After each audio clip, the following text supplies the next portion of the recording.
Hello guys, in this video I'm going to show you how you can choose cash out options on Premise. But first I wanted to tell you that don't forget to subscribe, because at 10,000 subscribers I'm going to show you my YouTube revenue statistics and my goal strategy, how you can make money online. So first open the app, and after that you have to click on the payment, which is at the bottom of the screen, in the middle, and you can see the cash out options. Click on the see all.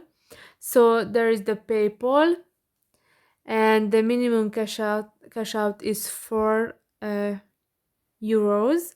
After that the Coinbase, uh, here as well 4 euros, and mobile top up, a minimum cash out is 5 euros. So maybe is the best the PayPal.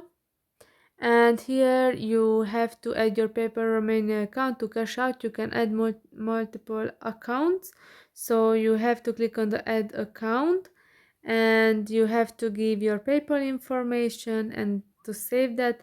And when you reach 4 euros, after that you can cash that out. So the Coinbase, here you have to give your own information as well.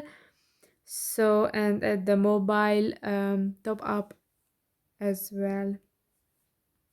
So these are the options. I hope this video was helpful for you. If it was, please consider subscribing, and see you in the next one. Bye bye.